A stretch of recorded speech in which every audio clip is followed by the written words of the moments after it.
kenapa anak-anak ini tidak bisa mengakses bantuan-bantuan sosial yang Sebentar. sudah Sebelum mengakses bantuan sosial, tadi saya kembali sedikit saya tertarik soal identitas tadi itu sebagai hak sipil yang paling awal. Kalau itu adalah sebuah hak, bukankah seharusnya kita nggak mendengar cerita ada orang yang kesulitan dapat akta? Betul, betul sekali. Nah, ini juga sangat amat menarik ya. Karena di masyarakat kita seolah-olah tanda kutip bahwa akta kelahiran adalah kewajiban individu untuk Wajib ngurus gitu Iya. loh. Dengan bersusah payah gitu Iya. lalu mendapatkan akta kelahiran. Padahal ini adalah hak individu yang harus diberikan oleh negara kepada individu tersebut. Nah, itu kan sangat berbeda sekali ya. Jadi tidak ada alasan sebenarnya negara itu tidak memberikan hak sipil paling dasar terhadap individu ini. Ya. Jadi ya kalau misalnya kesulitan, misalnya kurang ini, itu adalah kewajiban dari pemerintah untuk memenuhi hak dari si anak tersebut mendapatkan identitas berupa akta kelahiran kan. Lalu saya coba buka website dan saya menemukan Institut Kewarganegaraan Indonesia. Awalnya ada berita tentang akta kelahiran segala macam gitu. Tapi saya agak ragu ya, Institut Kewarganegaraan Indonesia gitu. Apa gitu kan. Iya.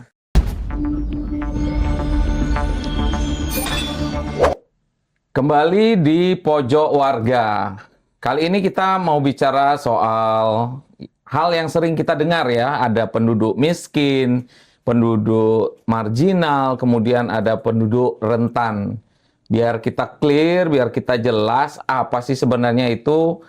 Sudah kita datangkan jauh-jauh dari Yogyakarta, seorang mahasiswa program doktoral dari Departemen Pembangunan Sosial dan Kesejahteraan, Fakultas Ilmu Sosial Ilmu Politik Universitas Gadjah Mada, Ko Mahendra Kusuma Putra. Apa kabar, Ko Mahendra? Baik. Iya, saya dari Jogja, makanya pakai ini nih. Pakai lurik. Lurik ya? Pakai lurik. Wah, kayaknya... Sebagai khas. Iya, tapi kalau dari kerahnya kayaknya sudah login nih. Iya, Udah asadu ya? Asadu. Baik, Jogja gimana kok? Masih suka macet? Weekend macet. Weekend macet ya. Jadi pariwisata memang masih rame dong ya? Rame, terutama banyak sekali wisata baru ya. Di daerah selatan, Gunung Kidul, apa gitu. Wah, menarik. Kapan-kapan saya harus diajak ke situ. Boleh. Tapi ya, wisata lama Tetap wisata lama. Saya terakhir lihat itu ada pembangunan tembok ya, lagi dibongkar, terus dibangun Oh ulang. iya, betul. Di Itu udah selesai? sekeliling keraton ya, Iya, betul. Masih dalam proses pembangunan. Jadi nanti jadi lebih indah dong ya, keratonnya. Harusnya seperti itu. Harusnya seperti itu. Ya, kita harus berkunjung lah kapan-kapan ya. Iya. Monggo mampir. Iya, siap. Silakan juga menikmati kantin-kantin di kampus. Oh iya, betul. Ada kafe juga di situ ya. Melihat suasana kampus. Iya. Sangat menarik. Ya, dan jangan lupa juga ini teman-teman juga diongkosin juga ini. Oh, pasti. Karena menyangkut kesejahteraan ini. Iya. Cocok dengan departemennya. Saya pikir kalau untuk di Jogja tidak perlu diongkosin ya, karena Jogja itu termasuk daerah yang tidak terlalu tinggi untuk biaya hidupnya. Iya. Tapi tingkat kebahagiaannya tapi tingkat kebahagiaannya cukup tinggi di Indonesia. Iya. Jadi UMR-nya katanya tidak tinggi, tapi tingkat kebahagiaannya tinggi. Wah, itu menarik. Menarik. Sementara di Jakarta ini UMR-nya tinggi, orangnya stres. Betul. Itu perlu diteliti juga. Betul. Perlu diteliti juga itu ya. Nah, Ko Mahendra ini kan sedang penelitian juga ya, belum selesai tapi kan ya? Belum ya. Belum. Jangan cepet selesai. Jangan cepet. Karena status mahasiswa itu lebih elit mahasiswa. Daripada pengangguran. Betul. Karena mahasiswa itu punya posisi di Indonesia itu sangat tinggi sekali. Itu yang jatuhkan presiden cuma mahasiswa. Semua orde di Indonesia itu digantikan oleh gerakan-gerakan mahasiswa. Jadi saya bisa panggilnya Dek dong, nggak Ko. Iya. Biar gimana muda. Biar muda kan mahasiswa, adik mahasiswa ini. Oke, terkait dengan tadi ya, yang sudah saya sebut bahwa ada penduduk miskin, kemudian ada penduduk marginal dan penduduk rentan, itu sebetulnya apa itu? Oh, bisa dijelaskan nggak sih? Iya. eh sebenarnya gini, penduduk rentan itu banyak kategorinya, ya. Bukan kategori, tapi definisinya. Mungkin dari definisi dari Kementerian Sosial akan berbeda, Adminduk berbeda. Adminduk berbeda. Nah, tapi kebetulan penelitian ini kan lebih ke soal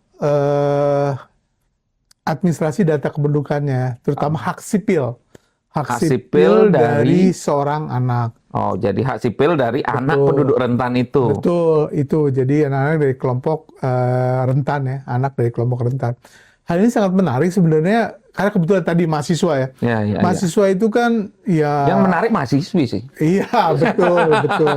Tapi mahasiswa juga sebenarnya yang menarik kita gitu kan. Iya sih, tergantung kitanya. Iya, dia tidak terlalu bisa menarik, tapi yang Iya, menarik iya. adalah kita. Iya, betul. Harus ada inisiatif. Betul, Nah, betul. kembali lagi ke yang tadi.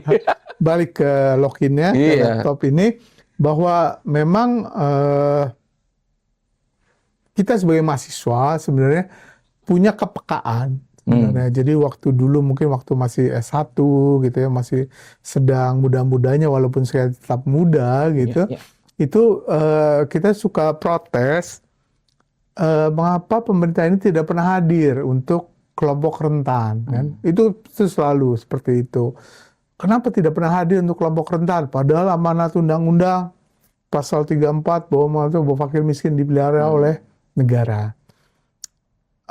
Ini susah juga nih kalau dipelihara ya. Iya, kesannya kok. Iya, dipelihara. Dipelihara ya. Peliharaan jadinya Iya. kan. Nah, itu tuh kadang-kadang kita jadi ingat sugar daddy juga itu. Iya. Pelihara. Iya, makanya pemerintah sugar daddy. Iya, bukan, makanya kok dipelihara Jadi, ya. kenapa istilahnya kok dipelihara? Iya, benar gitu. juga. Walaupun pemerintah itu bukan sugar daddy gitu ya. Iya, Tapi kita sering protes, kenapa pemerintah tidak memelihara mereka?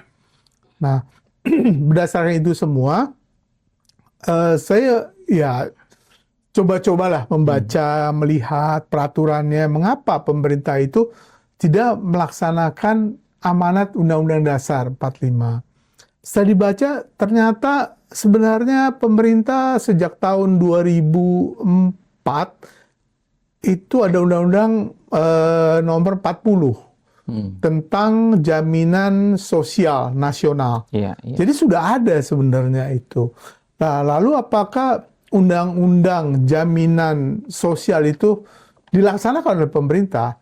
Ternyata sudah juga dengan Undang-Undang 24 tahun 2011 tentang BPJS. 2011 sampai 2012. Sebagian bahkan BPJS-nya dibayar. Betul, betul. Di situ jelas sekali gitu loh bahwa pemerintah melakukan jaminan sosial terhadap masyarakatnya. Nah, ini penting sekali bahwa yang dijamin secara jaminan sosial oleh pemerintah Indonesia adalah warga negara Indonesia kan, Iya, betul. bukan warga negara asing. Jadi misalnya ya orang asing misalnya terus terluntar-luntar di Indonesia, pemerintah Indonesia tidak punya kewajiban untuk mereka kan. Nah, termasuk artinya seperti pengungsi internasional yang Betul, banyak juga ada di berbagai betul, daerah ini kan. Betul. Mereka sebenarnya bukan tanggung jawab pemerintah berdasarkan konstitusi. Betul. Nah, secara konstitusi tidak bertanggung jawab. Iya, secara kemanusiaan saja mungkin ya. Secara kemanusiaan. Karena mungkin ratifikasi pengungsi atau apa, tapi itu di luar hal tersebut. Bahwa Indonesia, pemerintah Indonesia menjamin untuk warga negaranya. Nah, tentu kan harus ada bukti ya, bukti bahwa anak ini, walaupun di kelompok atau siapapun, itu adalah warga negara Indonesia. Iya. Nah, menurut Undang-Undang Kewarganegaraan Indonesia yang baru, salah satu bukti kewarganegaraan Indonesia adalah akta kelahiran. Selain KTP, KK, dan Paspor mungkin juga. segala macam. Nah, itu mungkin salah satu saja. Nah, yang utama sebenarnya adalah akta kelahiran tadi, si anak ini. Nah, jadi Karena dia dokumen yang paling awal ya. betul, betul. Bahkan itu adalah sebagai hak sipil paling dasar individu, dan itu diratifikasi oleh Konvensi Anak PBB, dan kita juga ada Undang-Undang Anak, ada Undang Pelindungan Anak, semua meratifikasi mengacu bahwa hak sipil adalah hak identitas berupa nama dan kewarganegaraannya. Jadi individu ini hadir gitu ya. Ada, karena kalau tidak tercatat kan itu seperti ada dan tidak ada secara administrasi kependudukan gitu, bahwa anak ini memang sebagai anak Indonesia ada atau tidak ya. Kalau sampai tidak tercatat kan mohon maaf tanda kutip dia ada di Indonesia juga tidak tercatat sebagai tidak menambah jumlah penduduk Indonesia. Kalaupun anak ini meninggal, Tidak ada juga. tidak juga bisa Siapa yang berasa. meninggal? Iya, tidak mengurangi penduduk Iya. Indonesia. Jadi, Secara hukum dia seolah-olah ya tidak ada. nggak ada gitu, gitu iya. ya. Nah itu kan sangat kasihan Iya. sekali, padahal individunya ada dan itu memang perlu dilindungi sebagai warga negara. Nah lalu terkait dengan identitas anak tersebut, tadi kembali lagi kepada kesejahteraan yang kita selalu dengung-dengungkan bahwa pemerintah Indonesia tidak hadir, tapi ternyata secara undang-undang juga hadir, sudah hadir. Nah kenapa anak-anak ini tidak bisa mengakses? Nah itu adalah tidak bisa mengakses akses bantuan sosial. bantuan sosial. Betul. Nah, kenapa anak-anak ini tidak bisa mengakses bantuan sosial Sebentar. yang sudah Sebelum mengakses bantuan sosial, tadi saya kembali sedikit saya tertarik soal identitas tadi itu sebagai hak sipil yang paling awal. Kalau itu adalah sebuah hak, bukankah seharusnya kita nggak mendengar cerita ada orang yang kesulitan dapat akta? Betul, betul sekali. Nah, ini juga sangat amat menarik ya. Karena di masyarakat kita seolah-olah tanda kutip bahwa akta kelahiran adalah kewajiban individu untuk Wajib ngurus gitu loh. Dengan bersusah payah gitu Iya. lalu mendapatkan akta kelahiran. Padahal ini adalah hak individu yang harus diberikan oleh negara kepada individu tersebut. Nah, itu kan sangat berbeda sekali ya. Jadi tidak ada alasan sebenarnya negara itu tidak memberikan hak sipil paling dasar terhadap individu ini. Ya. Jadi ya kalau misalnya kesulitan, misalnya kurang ini, itu adalah kewajiban dari pemerintah untuk memenuhi hak dari si anak tersebut mendapatkan identitas berupa akta kelahiran kan. Nah ini yang agak rancu di masyarakat. Ini menarik sekali karena mendasar ini. Iya. Bahkan mungkin di sebagian kantor-kantor Dukcapil, mungkin saya tidak tahu persis, tapi yang pasti bahwa masih ada orang atau anak dari kelompok rentan yang belum memiliki akta kelahiran, artinya indikasi bahwa mungkin saja di kantor Dukcapil tersebut paradigma antara hak dan kewajiban ini masih tumpang tindih dan sering keliru gitu.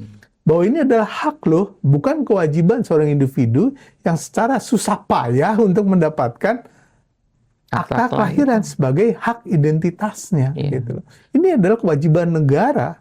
Jadi negara yang wajib memberikan kepada siapapun, apapun kondisinya, bagaimanapun kompleksnya kondisi dia, tapi karena ini hak ya negara yang harus berusaha bagaimana caranya agar semua warga negara ini punya akta kelahiran, begitu ya, Ko ya? Betul. Wow. Betul. Jadi itu dalam perjalanan waktu ini sangat menarik sekali antara hak dan kewajiban ini gitu ya. Nah, tapi waktu awal-awal saya coba berpikir seperti ini, saya coba cari referensi dan segala macam, apakah ada institusi gitu atau LSM gitu ya, yang bergerak membantu di bidang administrasi data kependudukan. Saya di Jogja saya mau bertemu dengan satu LSM itu juga membantu anak-anak dari kelompok rentan untuk mendapatkan akta kelahiran. Itu ada, tapi ya mungkin masih parsial dan itu bergerak sendiri dan itu. Lalu saya coba buka website dan saya menemukan Institut Kewarganegaraan Indonesia. Awalnya ada berita tentang akta kelahiran segala macam gitu. Tapi saya agak ragu ya, Institut Kewarganegaraan Indonesia gitu. Apa gitu kan? Kewarganegaraan kok Iya. bahas kependudukan juga ternyata gitu ya. Iya, lalu ada institut lagi kan. Saya pikir tadinya saya sekolah di Institut Kewarganegaraan Indonesia gitu ya. Untuk mempelajari hal tersebut. Tapi setelah ketemu website, lalu kontak-kontak dengan Bung Edi, ternyata luar biasa gitu. Saya lihat di websitenya juga kinerja atau performance dari Institut Kewarganegaraan Indonesia ini luar biasa sekali ya. Saya baca terima kasih. di daerah untuk yang daerah terpencil ya, lalu di komunitas-komunitas adat, karena tadi ya kelompok rentan ini kan termasuk tadi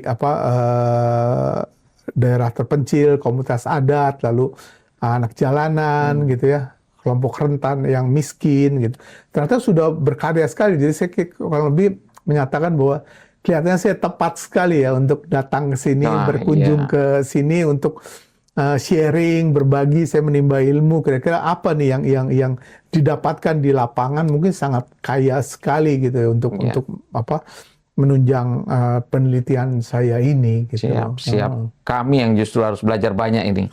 Dan saya lanjutkan tadi ya, soal penduduk rentan. Tadi Ko Mahendra bilang sudah lihat dari website kami bahwa kami mendampingi untuk masyarakat adat, kemudian yang di daerah terpencil dan sebagainya, termasuk anak panti asuhan. Nah, kalau menurut teorinya itu, sebenarnya kerentanan ini itu penyebabnya paling banyak itu apa sih? Apakah kerentanan ekonomi kah, sosial, politik kah, atau kerentanan karena geografis kah kalau kita bicara soal yang terisolir gitu ya. Tapi yang paling banyak itu sebenarnya apa sih kerentanan itu? Ya, ini juga itu ya. Saya hanya berdasarkan penelitian karena tidak jarang belum tanda kutip memang belum pernah ke lapangan gitu ya. Jadi berdasarkan literatur yang ada di jurnal-jurnal yang sudah ditulis oleh para ilmuwan, kalau saya bisa bandingkan atau kelompokkan menjadi dua. Kalau untuk yang penelitian di luar negeri, itu banyaknya dilakukan di negara berkembang, misalnya Afrika dan Amerika Latin. Nah, hasil penelitian mereka itu menyebutkan bahwa kendala utama adalah geografis. Jadi tantangan geografis. Jadi mirip sama kita dong ya? Iya, betul. Lalu kemiskinan. Kemiskinan. Lalu yang ketiga, tidak ada benefitnya. Untuk apa sih akte kelahiran? Mereka belum paham apa gunanya akte kelahiran. Itu. Nah, itu yang menjadi indikator utama ya, hambatan untuk memperoleh akte kelahiran.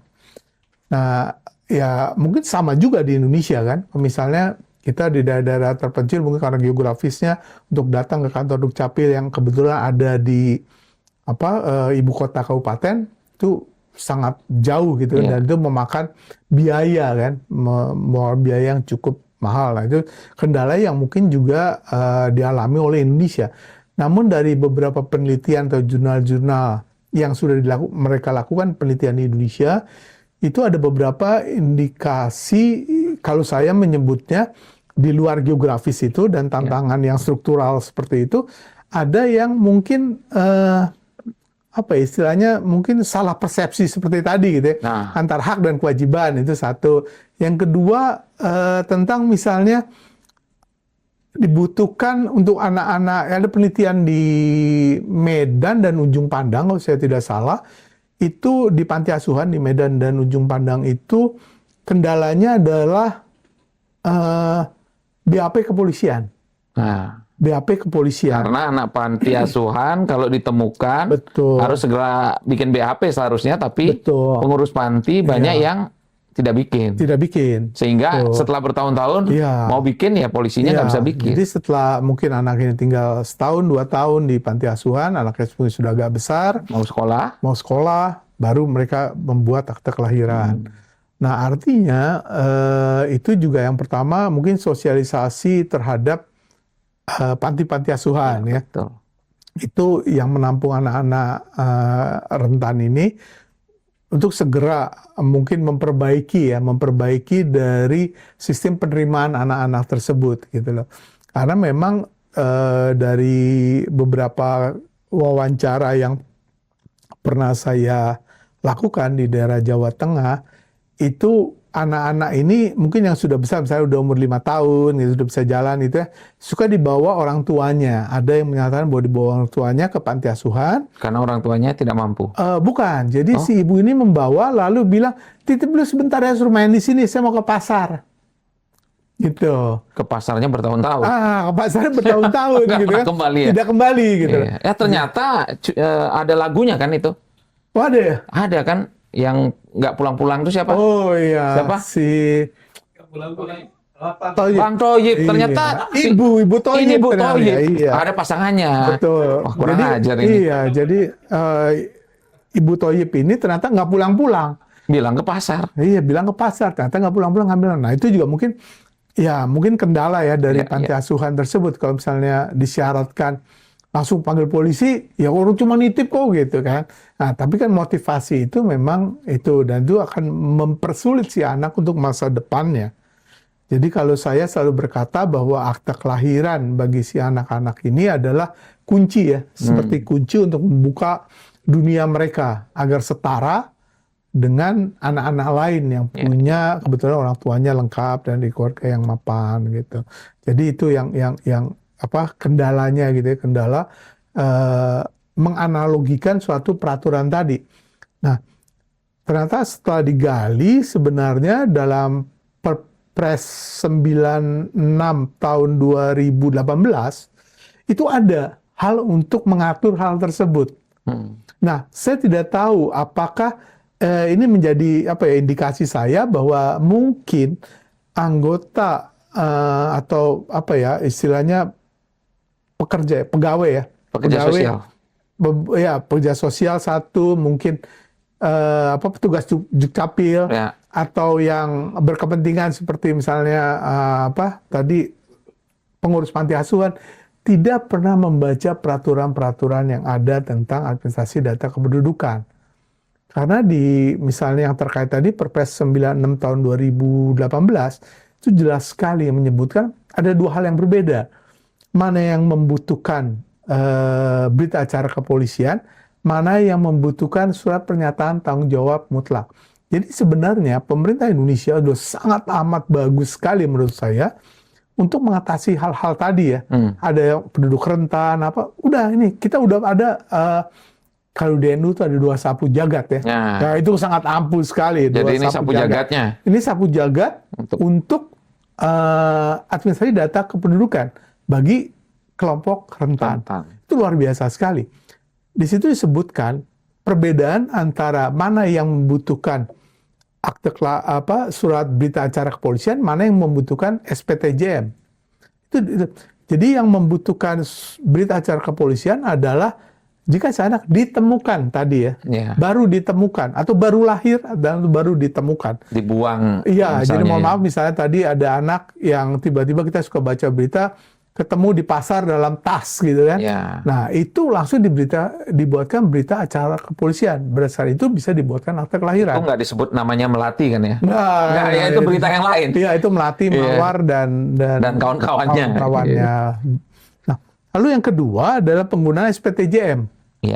Nah, SPTJM ini di situ disebutkan bagi anak yang tidak diketahui juga asal-usul dan keberadaan orang tuanya.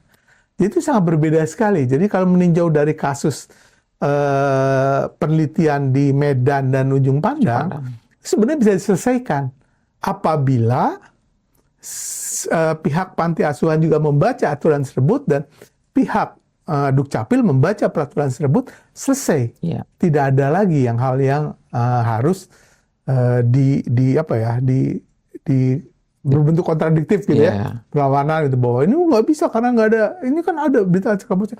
Nah, itu tidak usah berbuat seperti itu karena aturannya sudah jelas. Apalagi kalau kembali ke paradigma yang di awal tadi bahwa ini adalah hak anak itu. Betul. Jadi kewajiban pemerintah memberikan. Kan?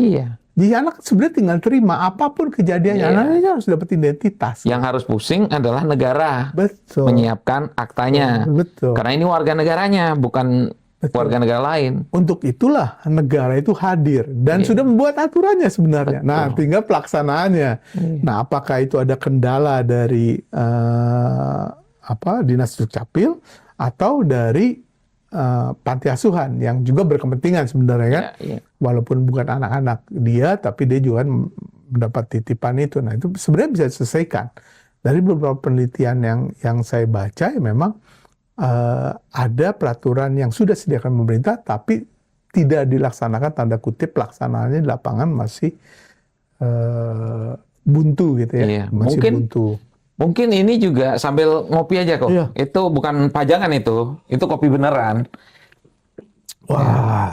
Nah, kalau kita bicara tadi ya soal misalnya bagaimana bahwa petugas panti atau petugas sosial lainnya atau yayasan atau apapun itu penting untuk memahami aturan-aturan itu.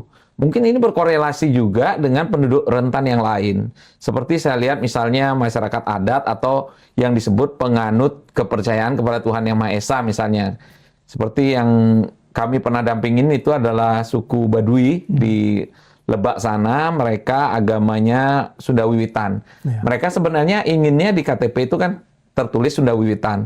Tapi untuk peraturan saat ini baru tertulis kepercayaan kepada Tuhan Yang Maha Esa. Jadi artinya pengurus panti, pengurus masyarakat adat atau tetua-tetua adat ini juga seharusnya mempelajari ketentuan-ketentuan ini. Karena sebenarnya ternyata mereka bisa saat ini menulis agama kepercayaan kepada Tuhan Yang Maha Esa gitu ya. Iya. Jadi kan ada banyak sekali sebenarnya penduduk-penduduk rentan ini. Nah, kalau tadi Ko Mahendra bilang sebenarnya pemerintah ini sudah cukup baik ya, secara regulasi, dasar hukumnya, kemudian secara filosofis juga sebenarnya udah jelas bahwa seluruh anak ini harus punya nama dan kewarganegaraan. Tidak ada satupun anak yang tidak punya nama dan kewarganegaraan berdasarkan konstitusi.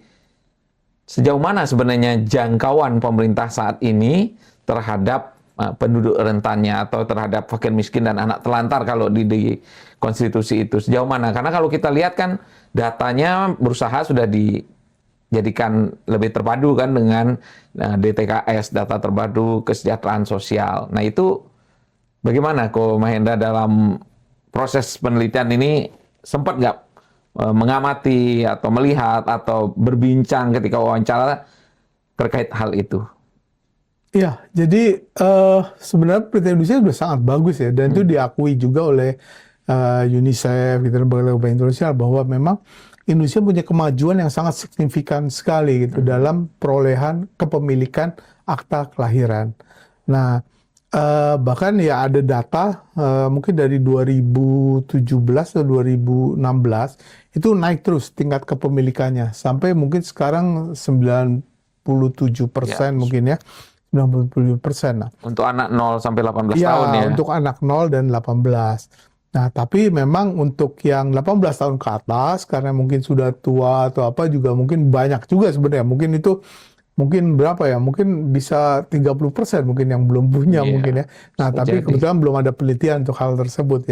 Yang selalu disoroti adalah yang anak 0 sampai 18. Bukan 0 ya, tapi satu hari. Satu hari ya. Satu hari sampai 18 tahun. Nah, itu yang mungkin masih ada sisa yang 3% ini. Nah, 3% ini biasanya terjadi dari kelompok-kelompok rentan tadi. Rentan itu yang tadi yang tinggal jauh, lalu yang miskin, lalu yang pendidikannya kurang, dan yang sebenarnya itu kan dari apa ya, terlihat rentan karena ekonomi ya gitu ya. Yeah. Tapi sebenarnya juga ada rentan yang tidak secara ekonomi. Misalnya anak dari pasangan yang nikah siri. Nikah siri, oke. Ya. Jadi dia tidak tercatat di KUA. Betul. Nah, nikah siri kan banyak sebabnya ya, banyak itu. Kalau kita misalnya konotasi nikah siri itu, wah ini istri kedua, ketiga, keempat ya. Tapi kan mungkin tidak seperti itu sebenarnya. Mungkin karena budaya, cukup oleh pemuka agama saja itu sah dan diketahui oleh orang banyak. Jadi suami dari istri ini itu jelas, semua orang tahu gitu ya. Jadi bukan yang umpet-umpetan nikah siri gitu ya. Lalu yang kedua, anak dari hasil perkawinan mereka berdua ini kan karena perkawinan tidak dicatatkan di KUA dan di Dukcapil, itu mereka tidak akan bisa mencantumkan nama ayahnya. Dan itu menjadi problem sebenarnya. Mungkin juga ada di berita yang pernah baca, ada seorang anak yang merasa malu karena dibully gitu kan, akta kelahirannya bapaknya aku nggak ada ya. Itu menjadi problem juga. Nah, tadi balik lagi, pemerintah sudah memfasilitasi itu gitu kan dengan SPTJM tadi, dengan peraturan Presiden 96 tahun 2018 tadi, bahwa bisa dengan SPTJM dicantumkan nama ayahnya, namun di catatan di akta kelahiran yang pernikahannya belum tercatatkan. Nah, lalu yang kedua ada juga dari kelompok rentan yang mungkin mapan secara ekonomi, itu perkawinan beda agama. Oh, jadi ada rentan yang ekonomi, ada rentan yang bukan ekonomi. Betul, betul. Kalau yang non ekonomi ini ya tadi ya, mungkin yang nikah siri kan, mungkin secara financial kuat gitu ya. Tapi karena budaya, karena mungkin belum sempat atau apapun ya. Nah, itu. Nah, yang kedua adalah yang lebih mapan biasanya yang mungkin nikah beda agama. Ya. Beda agama ini Problem juga ini ya. betul.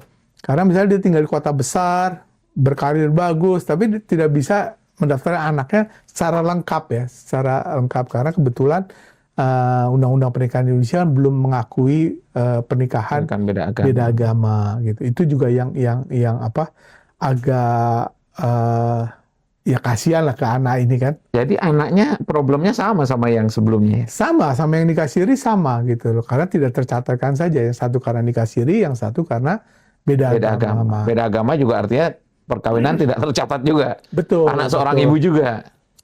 Betul. Nah, itu termasuk kategori rentan juga kan.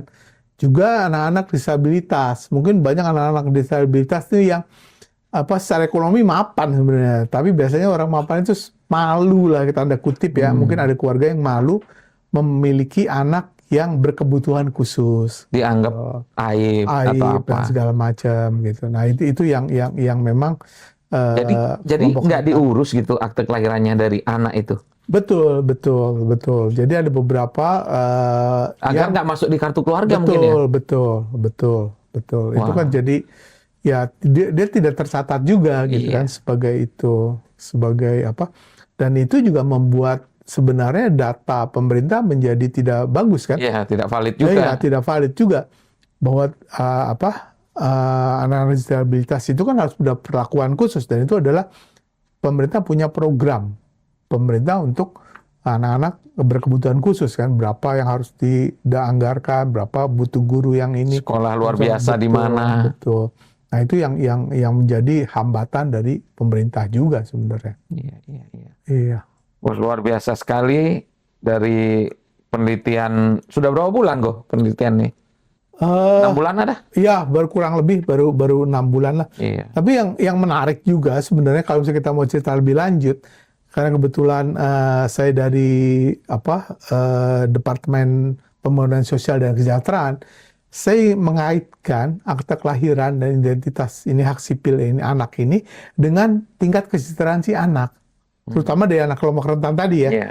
Karena tadi di awal saya sudah bicara tentang pemerintah tidak pernah hadir, ternyata sudah hadir. Sudah hadir. Nah, hanya saja untuk mengakses bantuan sosial dari pemerintah ini butuh data. Nah, Identitas hukumnya betul, itu. iya, identitas hukum si anak kan. Iya. Nah, apakah dengan akte kelahiran lalu serta-merta bisa mengakses? Ternyata tidak bisa. Kenapa? Karena undang-undang jaminan sosial, lalu undang-undang BPJS di Indonesia ini mensyaratkan bahwa mereka mengambil data dari data kartu keluarga. Iya, Tapi betul. kartu keluarga. Kalau kita bayar BPJS kan selalu Betul. satu keluarga kan, Satu keluarga. langsung. Dan misalnya kita punya kartu keluarga, misalnya ada saya, istri saya dengan 2 orang anak misalnya, saya boleh nggak daftarkan saya sendiri? Tidak bisa. Tidak bisa, harus berempat. Nah, itu. Nah, lalu anak-anak yang terlantar, anak-anak panti asuhan, mereka akan masuk ke kartu keluarga mana agar bisa mendapat akses tersebut. Nah, pemerintah juga sudah sangat baik ya. Saya dengar ada beberapa panti asuhan yang memang rapi dan tercatat di dinas sosial itu diizinkan oleh pemerintah. Ya, karena mereka punya kartu keluarga panti. Betul sekali. Nah, kartu keluarga panti itu masuk ke dinas sosial untuk mendapatkan misalnya PBI penerima bantuan iuran BPJS, lalu ada bantuan sekolah apa segala macam gitu ya. Nah, itu yang bisa mengakses tersebut gitu. Karena memang saya percaya bahwa setelah anak-anak ini punya akses bantuan sosial pemerintah, mereka akan menjadi setara dengan anak-anak Indonesia lainnya. Mereka punya kesempatan yang sama dalam pendidikan, kesehatan dengan anak-anak Indonesia lainnya yang kebetulan lebih beruntung tanda kutip punya keluarga yang lengkap Lengkap. misalnya, Dan tidak rentan. tidak rentan gitu. Karena kan ada juga yang Betul. lengkap tapi rentan. Contohnya Betul, tadi ya, iya. yang kawin siri, Betul, yang betul. kawin beda agama, lengkap tapi Iya. anaknya masih rentan juga ternyata. Iya. Jadi memang awalnya penelitian ini mengkaitkan antara identitas anak, hak sipil Hak anak sipil anak dengan kesejahteraan. kesejahteraan si anak ini. Betul, karena kesejahteraan itu bisa berubah atau meningkat hanya dengan pendidikan sebenarnya. Kita memahami itu lah gitu. Bahwa pendidikanlah yang bisa merubah Tingkat kesejahteraan tingkat seseorang. kesejahteraan seseorang. Misalnya mohon maaf, ya misalnya ada yang dari keluarga pemulung misalnya, lalu anak ini Tidak disekolahkan. tidak sekolahkan, memulung lagi. Iya. Nah, mungkin anaknya ini akan, misalnya anak perempuan gitu kan, akan menikah dengan pemulung satunya. Iya. Nah, ini tidak akan naik-naik gitu Iya, kan. betul. Nah, tapi kalau si anak perempuan pemulung ini lalu dapat sekolah di SMK misalnya kan, lalu bekerja misalnya sebagai SPG di mall misalnya gitu.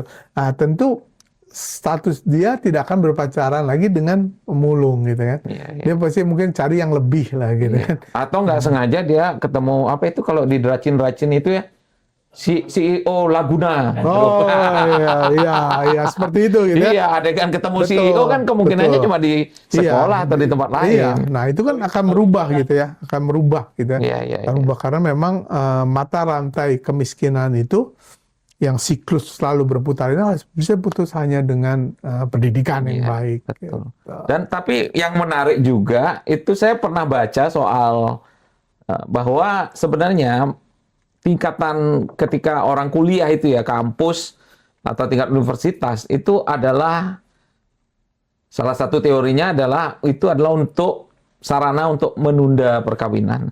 Betul. Nah, ada yang menulis begitu juga. Mereka bisa bertemu tapi menunda perkawinan sehingga perkawinan itu tidak terlalu muda gitu. Betul. Kalau sekarang kan di usia undang-undang perkawinannya 19 ya. Iya.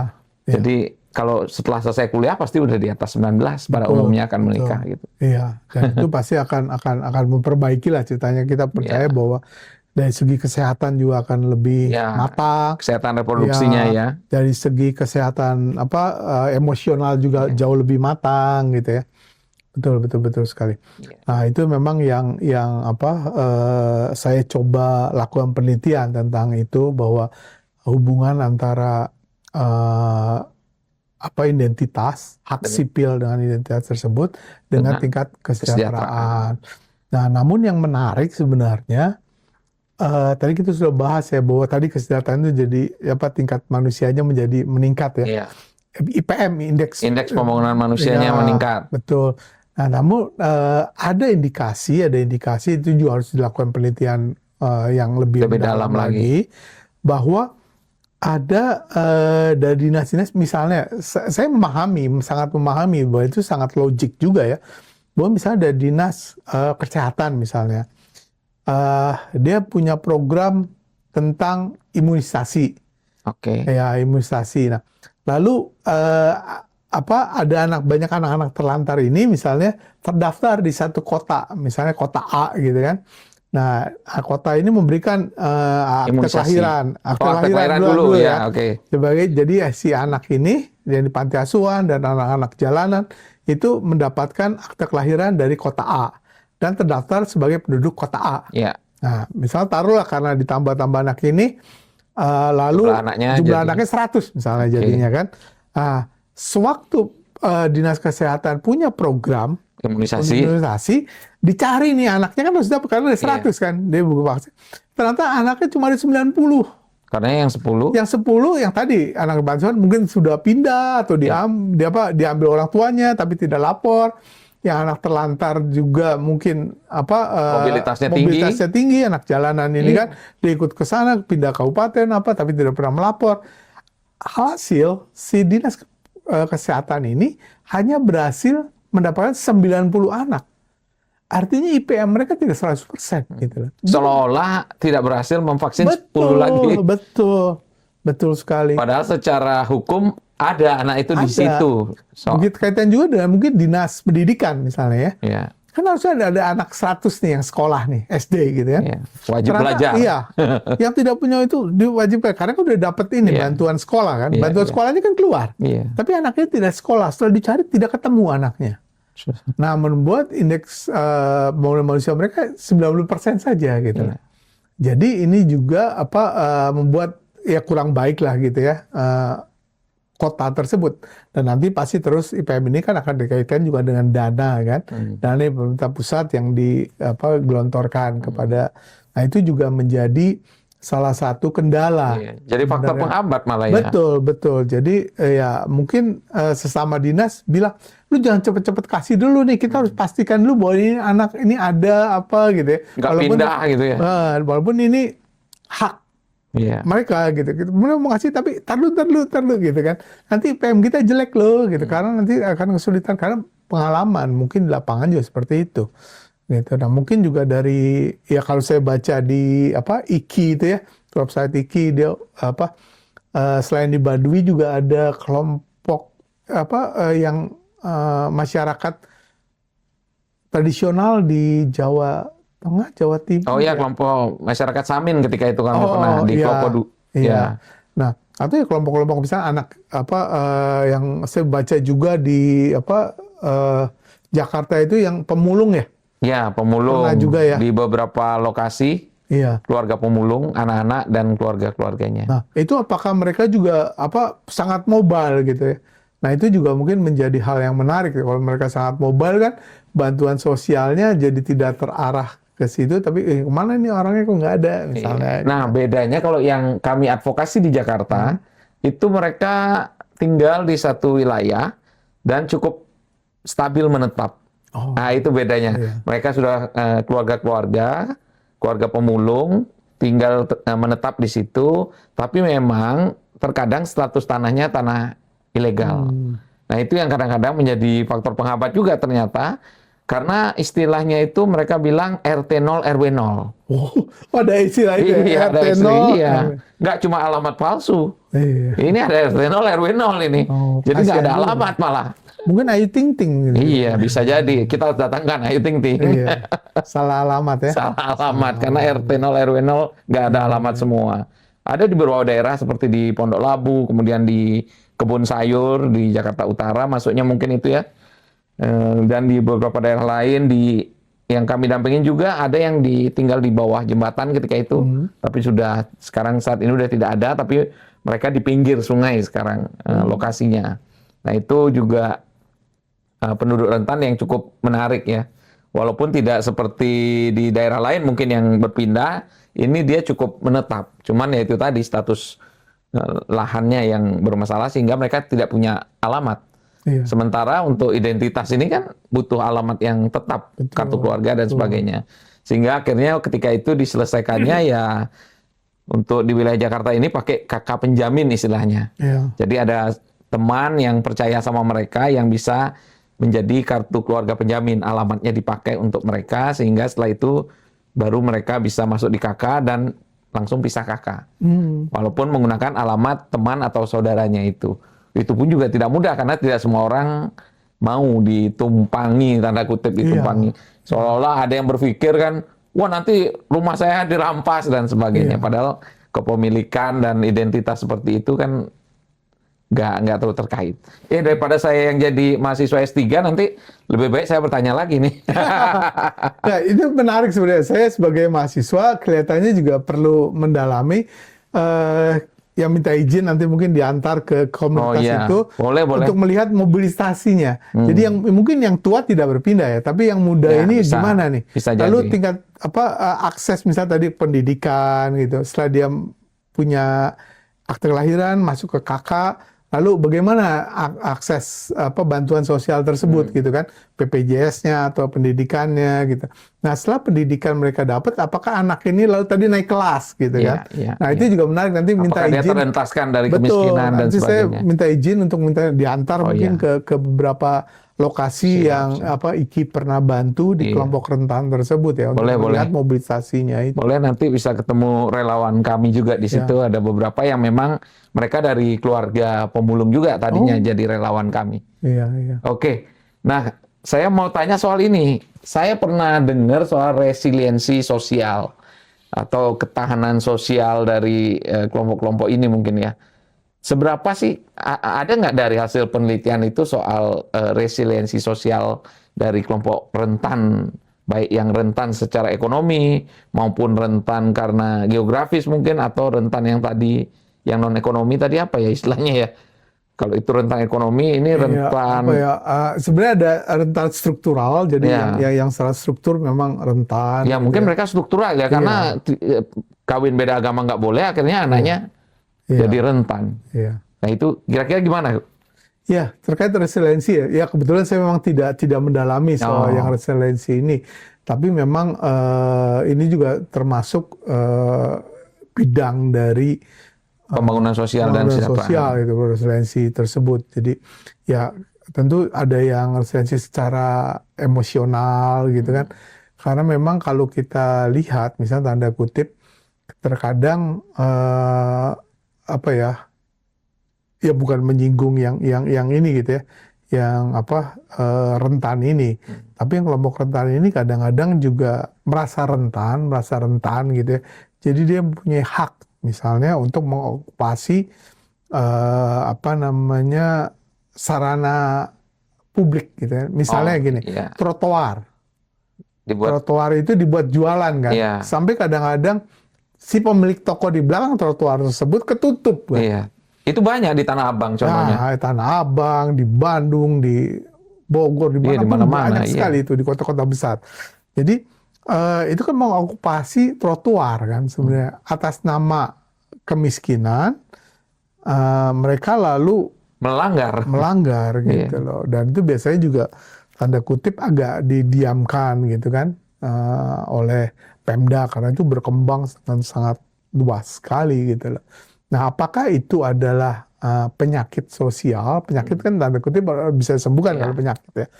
Nah, apakah itu bentuk resiliensi dari warga yang kelompok rentan gitu ya?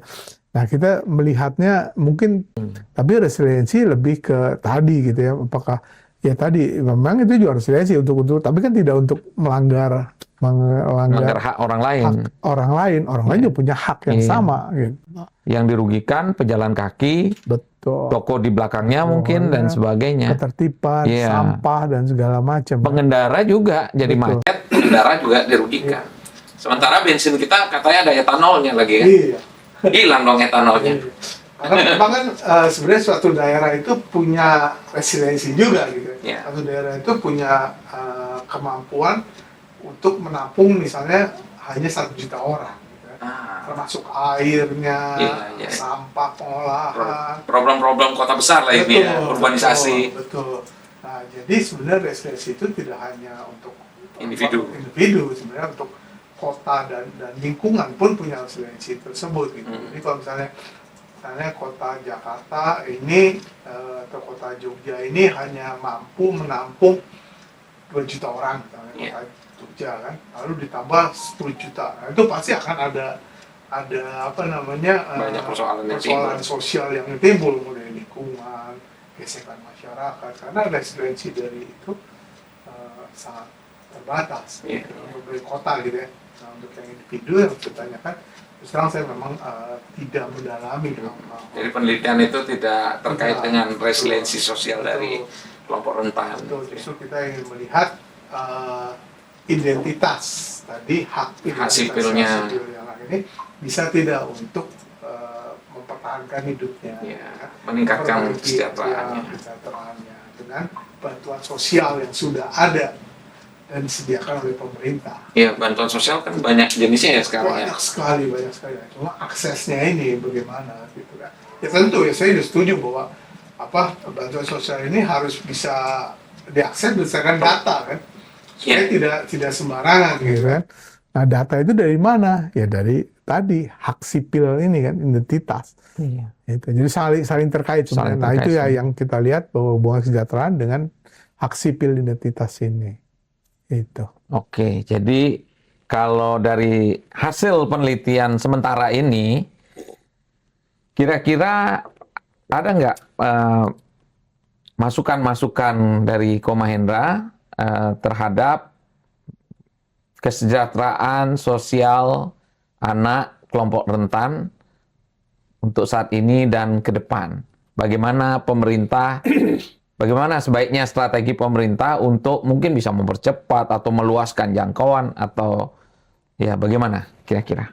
Ya, sebenarnya kan kembali ya bahwa pemerintah Indonesia ini sudah sangat baik gitu ya, memberikan semua fasilitas gitu ya. Tadi sudah menyiapkan cara betul, juga kalau ketemu masalah gitu ya. Betul, karena kalau saya melihat peraturan yang ada, melihat bahwa pemerintah Indonesia sudah sadar bahwa ini ada hak. Bukan kewajiban. Jadi kalau ada kendala ini pakai ini, kendala ini ada ini. Bahkan SPTJM itu udah sapu jagat gitu kan. Nah, tapi pemahaman tadi dari peraturan inilah yang mungkin harus disosialisasikan gitu lah. Yang kedua itu mungkin peraturan tadi disosialisasikan kan peraturan-peraturannya. Lalu yang kedua juga jadi dari atas sampai bawah ini pemahamannya harus sama gitu ya. Betul. Sehingga ketika memberi pelayanan kepada warga, iya. Jadi melayaninya tuh karena ini hak. Betul. Bukan melayaninya karena dia yang wajib. Betul. Lalu yang kedua mungkin bisa tidak, mungkin ya kalau sekarang itu solusi bisa dipecahkan dengan digitalisasi gitu kan. Nah, jadi pendaftaran seperti itu udah hak kan.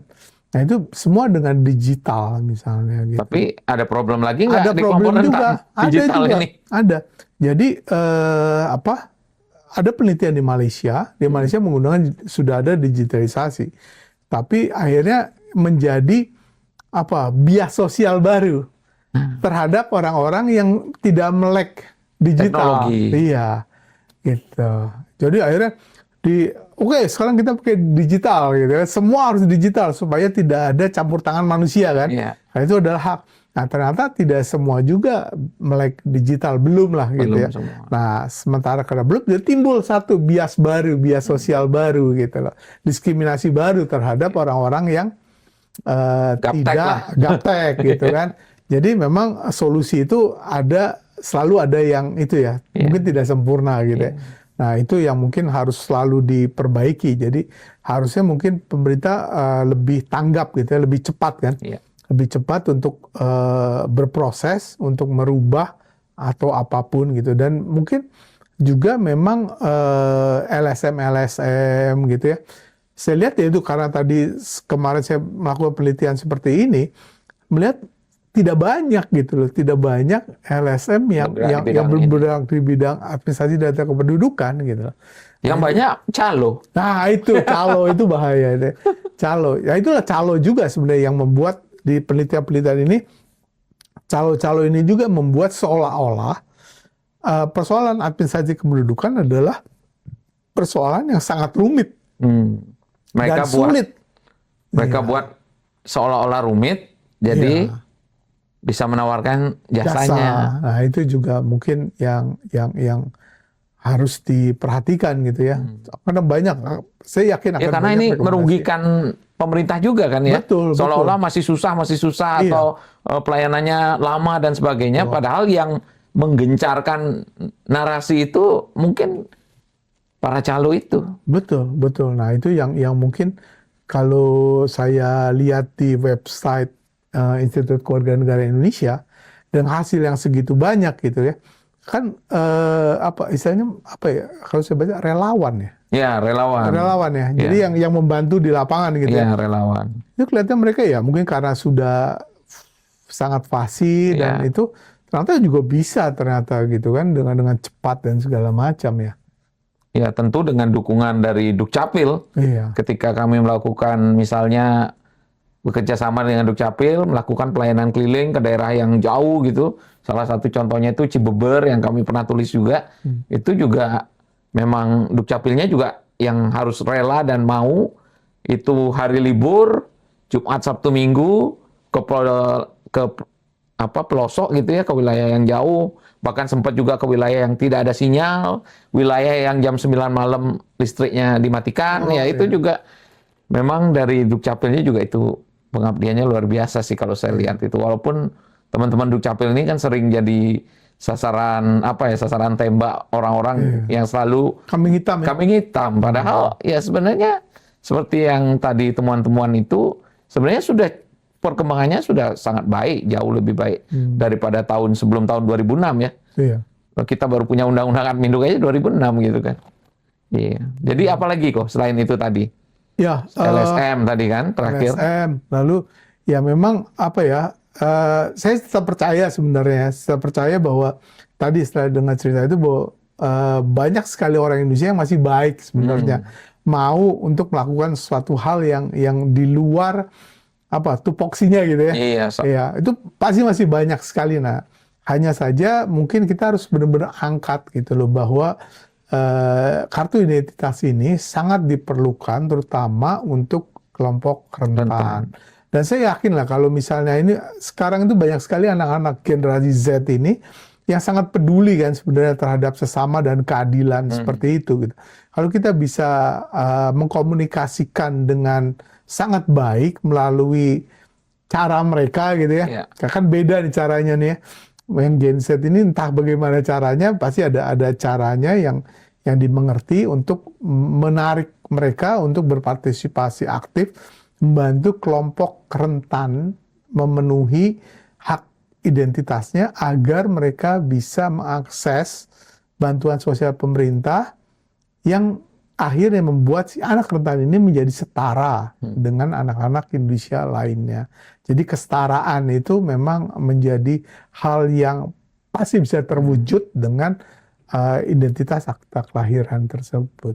Gitu. Kalau soal regulasi gimana saat ini kok? Kan Undang-Undang Adminduk ini sudah dari 2006, ada sedikit perubahan pada 2013 melalui Undang-Undang Nomor 24. Artinya sekitar kalau yang dari 2006 ya sudah hampir 20 tahun ini ya.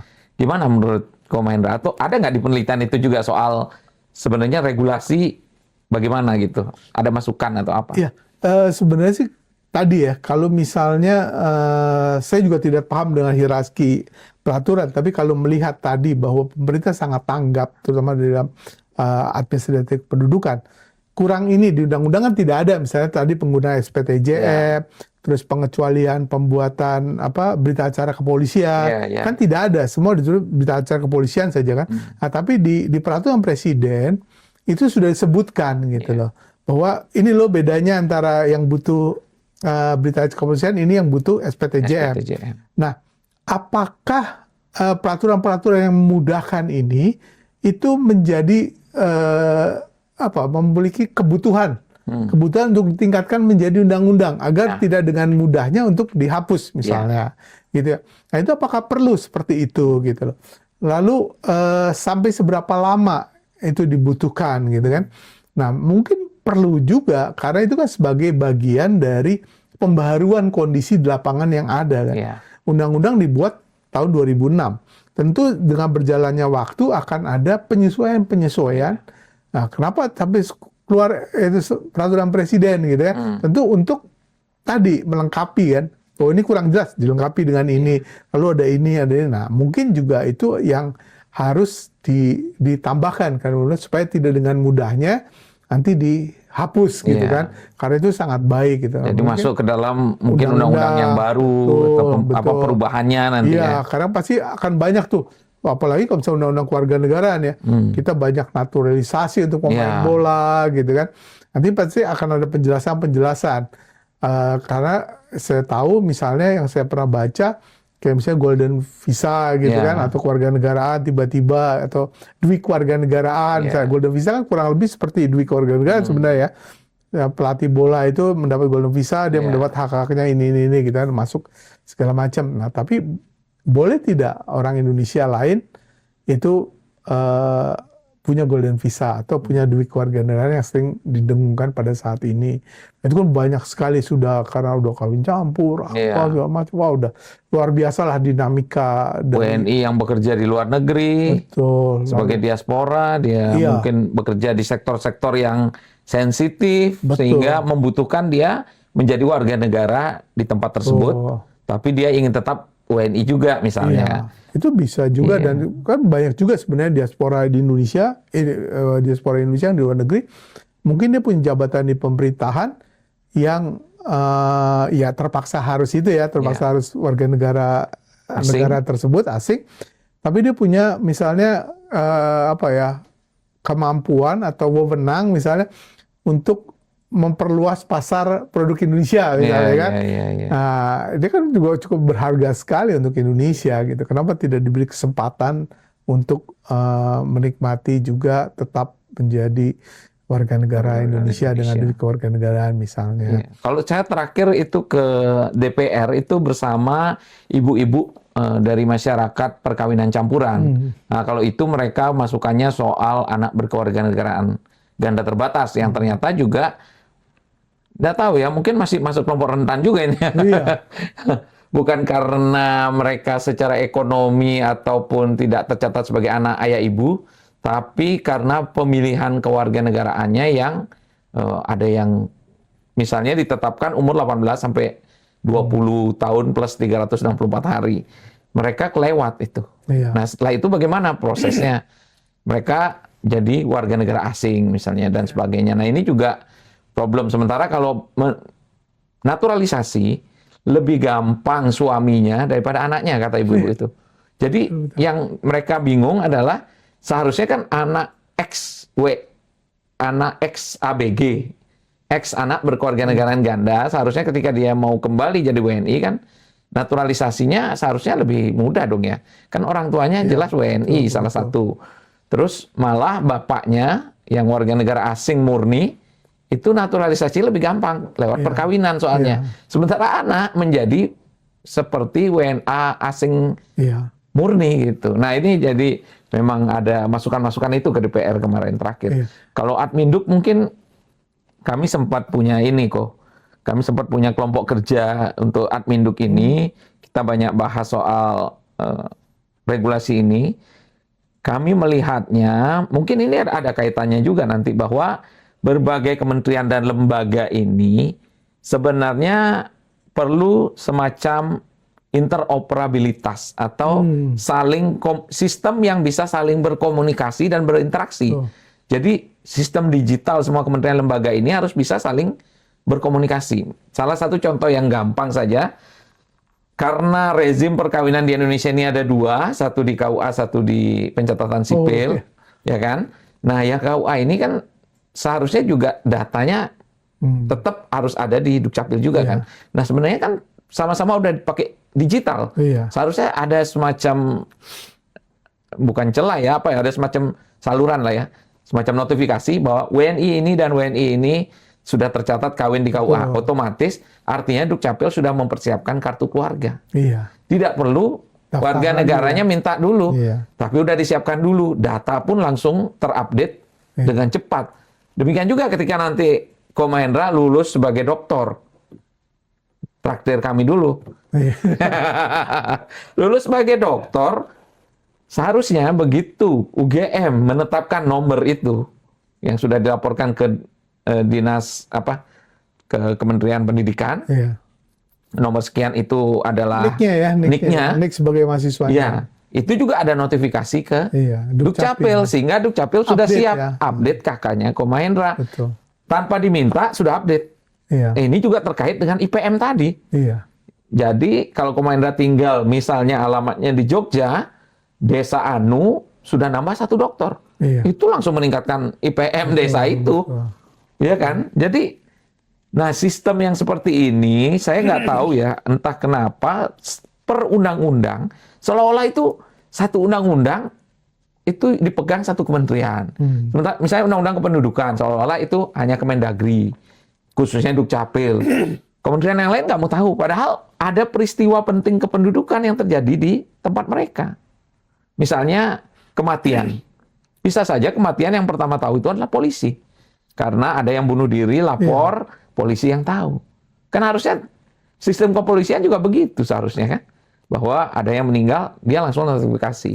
Disiapkan akte kematian. Entah orang minta, entah enggak. Entah dia Master X, entah apa.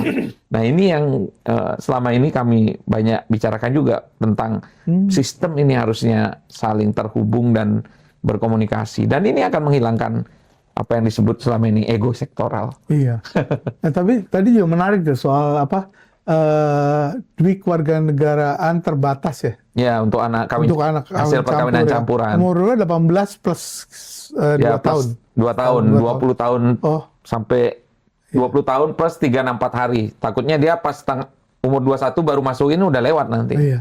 Nah, itu juga menarik ya tentang batas-batas umur ini gitu loh. Karena baca kebetulan di beberapa penelitian bahwa makin ke sini kenapa harus 18? Apakah karena umur 18 itu sebagai batas kedewasaan? Nah, kedewasaan ini kedewasaan fisik atau emosional iya. gitu loh. Nah, ini juga sangat menarik ya karena makin ke sini kelihatannya juga sempat sampai anak-anak lulus kuliah, sampai bekerja, misalnya lulus kuliah umur berapa? 21, 22? Ya, 22. 22 misalnya, bekerja juga masih diopeni sama keluarga Iya. gitu kan. Atau kebetulan tidak bekerja misalnya gitu Iya. ya. Kan masih banyak tuh anak-anak itu orang tua menganggap bahwa belum siap secara mental gitu kan. Nah, Apalagi itu ini milik warga negara. Nah, itu Hal yang besar kan ini. Betul. Jadi mungkin juga bisa ajak bicara soal dari sisi psikologi, kedewasaan apa untuk memilih kewarganegaraan ini gitu. Apa cukup kedewasaan biologis? Iya, misalnya 18, udah. Nah, ini memilih kewarganegaraan loh gitu loh. Apakah itu juga umur 18 itu gitu. Jangan-jangan umur 36 orang baru bisa Ya, memilih menentukan itu gitu dewasa kan. matang secara psikologis mungkin kan. Betul. Seperti perkawinan 19 apa benar 19 gitu kan. Jangan ditambah kok, banyak yang protes nanti. Ini kameramen udah 19, udah siap-siap. Oh. Tapi yang nikah juga ada alasan untuk minta tambah gaji kayaknya mereka. Oh, gitu ya. Oke kok, terima kasih banyak ini. Terima kasih. Ilmunya luar biasa sekali dan memang mudah-mudahan nanti penelitiannya sukses. Amin. Dan kemudian kita bisa hadir di sidang terbuka sambil jalan-jalan ke Jogja. Oh, nggak ada. Kami tidak ada sidang terbuka. Oh, biasanya Ya, ada ya? karena sidang terbuka itu biayanya mahal. Oh gitu. Jadi nggak usah Iya, pakai iya, sidang nggak usah. terbuka. Nggak, sama kami aja. Oh, iya. Iya, sama kami aja sidang terbukanya nanti. Ya, kita makan-makan. Ya, intinya kita ke Jogja gitu. Ya, sama tadi ya. Mungkin nanti saya minta izin untuk tadi coba melihat Ya. lebih jauh ke kelompok-kelompok rentan yang Ya, sudah ya, dibantu oleh Institut Kewarganegaraan Indonesia. Boleh. Melihat kira-kira setelah mendapatkan itu, mendapat bantuan sosial, seperti apa mereka? Ya, Apakah move on kepada level yang Ya. lebih baik? Meningkat atau enggak Ya, gitu ya. Ya. Makasih. Ya, terima kasih. Baik, itu tadi perbincangan saya dengan Ko Mahendra Kusuma Putra. Dan mudah-mudahan beliau segera lulus dari Departemen Pembangunan Sosial dan Kesejahteraan Visipol Universitas Gadjah Mada. Dan saya juga sepertinya bersama kameramen juga akan kuliah di sana karena begitu selesai kuliah mudah-mudahan nanti sejahtera. Terima kasih. Amin.